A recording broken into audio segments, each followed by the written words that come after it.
जादुई बांस का गांव। केरलपुर जैसी एक जगह पर छोटा सा गांव बसा था, जहां पर हर एक चीज बांस से बनी हुई थी। सभी लोग वहां पर बांस से बनी हुई चीजों का इस्तेमाल किया करते थे। जहां के घर, सड़कें, इमारतें, स्कूल, खेलने के मैदान, पेड़ पौधे और बर्तन, सभी चीजें बांस से बनी हुई थी। और वहां के रहने वाले सभी लोग बांस से बनी हुई चीजों का ही इस्तेमाल किया करते थे।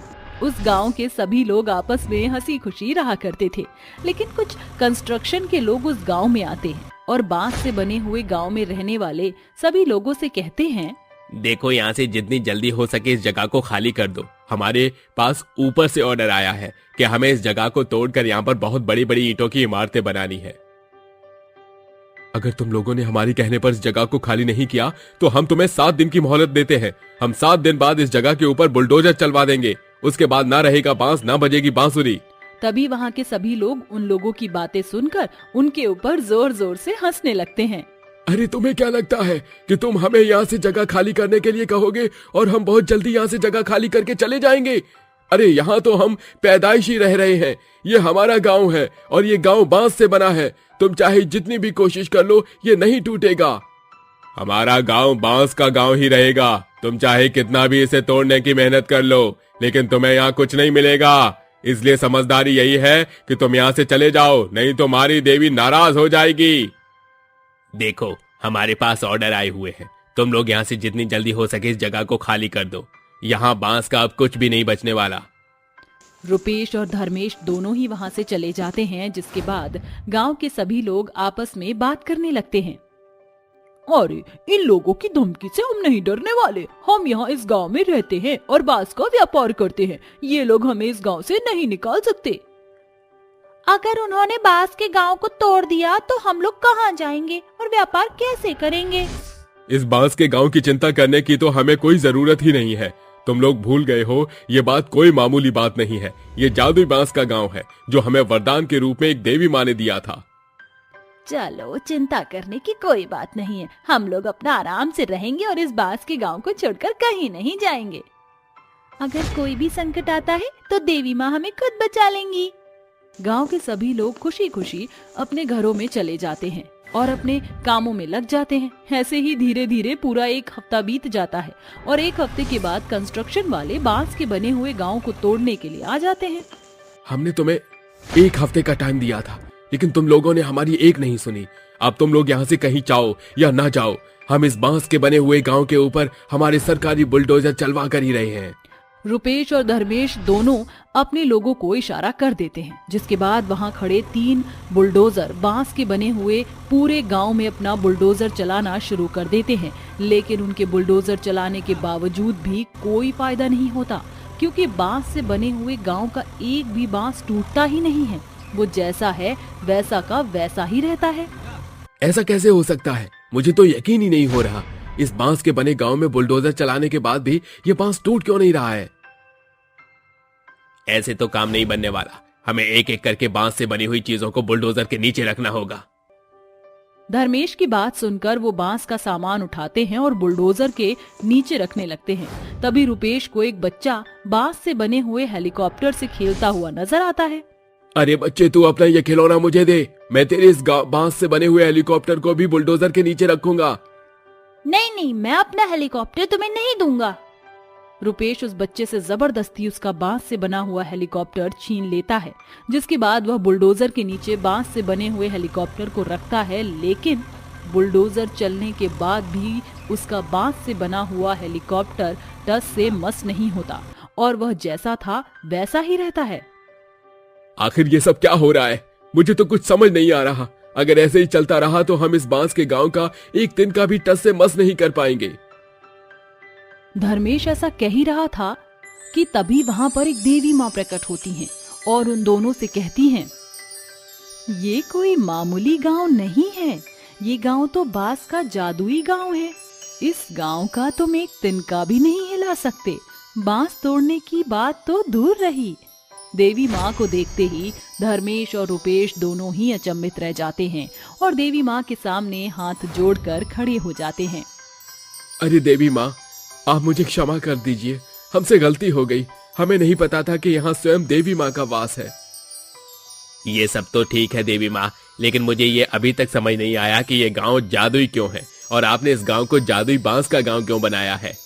कुछ समय पहले इस गांव में इन लोगों के घर बांस से बने हुए थे। ये सभी बहुत ज्यादा गरीब थे। एक दिन बाढ़ के चलते इन सभी के घर तहस नहस हो गए।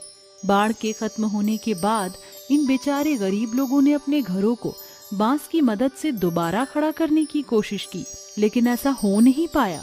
जिसके बाद इन सभी ने मिलकर मेरी पूजा अर्चना की और मुझे इस गांव में बुलाया। तब से मैंने इस पूरे गांव को बांस का जादुई गांव बना दिया है। धन्य हो गए भाग देवी माँ के। मैंने भगवान के बारे में सुना तो बहुत था, लेकिन आज साक्षात अपने सामने भगवान को देख मेरी जिंदगी सफल हो गई। आज के बाद इस गांव में कोई कंस्ट्रक्शन का काम नहीं होगा। रुपेश धर्मेश को लेकर वहां से चला जाता है, जिसके बाद उस गांव में कोई भी कंस्ट्रक्शन का काम करने कभी नहीं आता, बल्कि उस गांव के सभी लोग अब शहर के लोगों से भी अपना व्यापार करना शुरू कर देते हैं। देखते ही देखते बांस का गांव बहुत ज्यादा फेमस हो जाता है और बाहर के लोग बांस के गांव में आना शुरू कर देते हैं। अरे आओ आओ साहब, हमारे यहाँ की बांस खरीदो और अपने शहर लेकर जाओ। इन बांस से बने हुए घर कभी नहीं टूटेंगे। तभी वहाँ पर एक दूर शहर से मनोहर नाम का आदमी आता है, जो नीलम से कहता है, अरे जरा मैं भी तो देखूं, आखिर इस जादुई बांस के गांव में ऐसी क्या खासियत है। मनोहर एक बांस की लकड़ी उठाकर उसे तोड़ने की कोशिश करता है, लेकिन खूब कोशिश करने के बाद भी वो उसे तोड़ नहीं पाता। अरे ये तो दुनिया का 8वां अजूबा ही है। कहाँ तो एक बार लकड़ी की तरह आराम से टूट जाता है और ये तो एक शक्ति पत्थर की तरह मजबूत है। मनोहर जादुई बांस के गांव से ढेर सारे बांस ले जाकर अपने शहर में अपना खुद का एक बांस का घर बनाता है, जो उसे सस्ता भी पड़ता है और बहुत समय तक टिकाऊ भी रहता है। उसे देख शहर के कई सारे लोग फेमस जादुई गांव के अंदर जाते हैं और वहां से बांस लेकर आते हैं, जिसके बाद वो सभी भी अपने घर शहर के अंदर बांस के ही बनाते हैं। ऐसे ही बांस का जादुई गांव धीरे धीरे कुछ ही समय में बहुत ज्यादा तरक्की कर लेता है। सुनहरा जंगल। रजत अपने परिवार के साथ एक गंगापुर गांव में रहा करता था। वो जंगलों से लकड़ियां काट कर और उन्हें बेचा करता था। वो इसी तरह अपना और अपने परिवार का गुजर बसर करता था। उसका बेटा गौरव इंजीनियरिंग की पढ़ाई के लिए विदेश गया हुआ था। रजत रोज सुबह लकड़ी काटने जंगल में जाता था। शाम होने पर वो वापस लौटता है।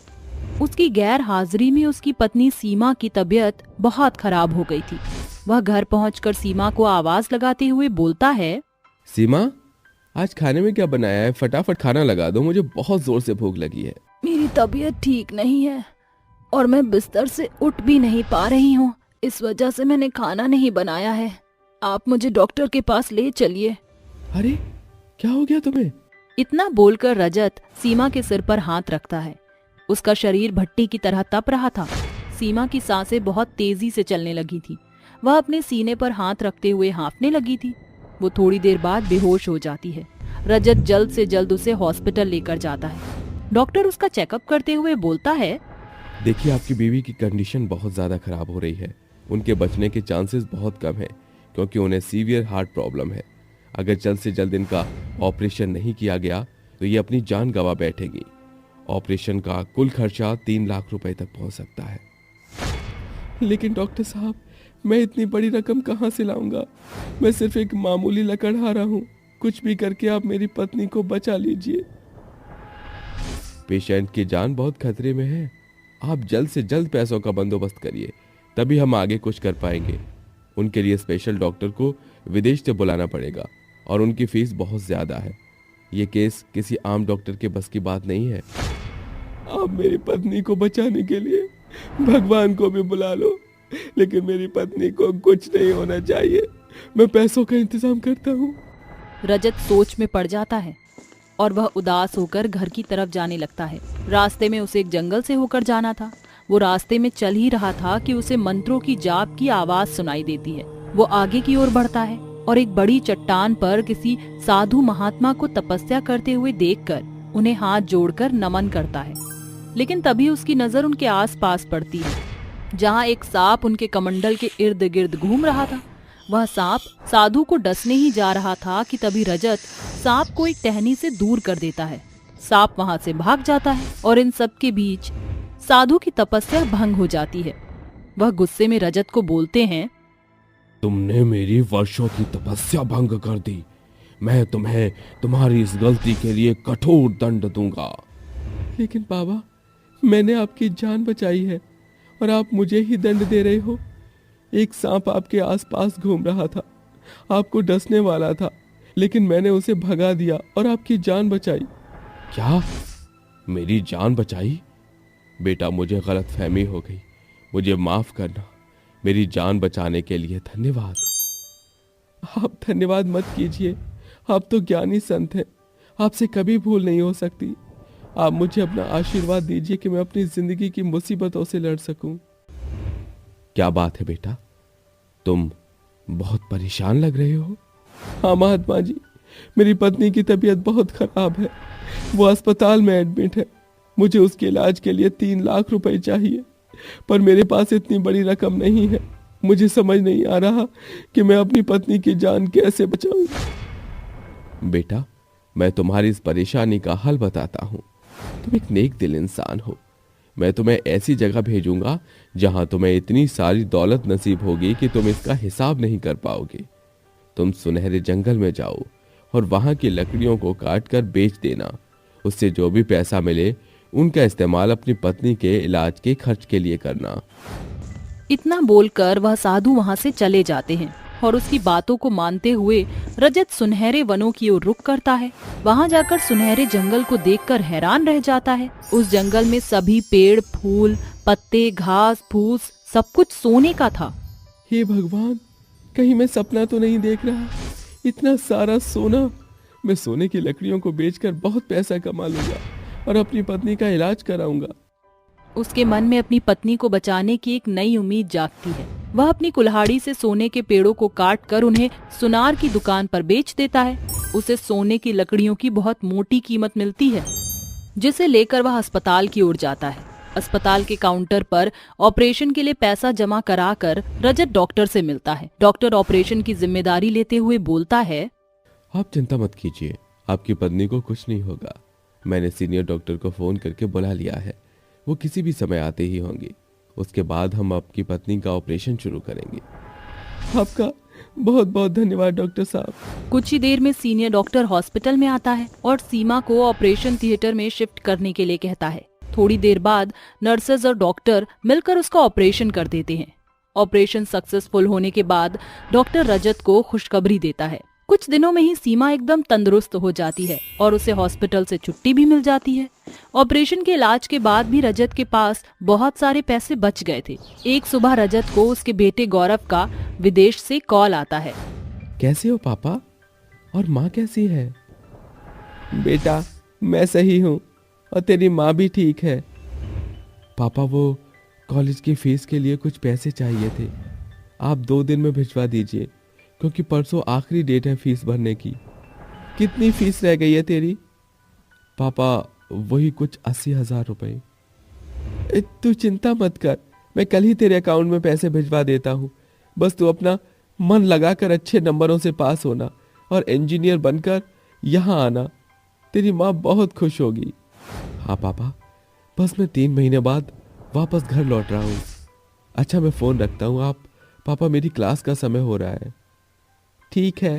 फोन रखकर दोबारा रजत सुनहरे जंगल में जाता है और वहाँ से कुछ सोने की पेड़ को काट कर लाता है और उसे सुनार को बेचकर जो पैसे मिलते हैं उनमें से रजत 1 लाख रुपए गौरव के अकाउंट में डलवा देता है। गौरव फीस भरकर अपनी आगे की पढ़ाई पूरी करने लगता है और बचे हुए पैसों से रजत गरीबों की मदद करता है। वह उनके लिए खाने की चीजें, कपड़े दान में बांटने लगता है। अब रजत के घर में सिर्फ खुशियां ही गूंज रही थी। 3 महीने बाद गौरव घर लौटता है, जिसे देख सीमा और रजत उस पर बहुत गर्व करते हैं।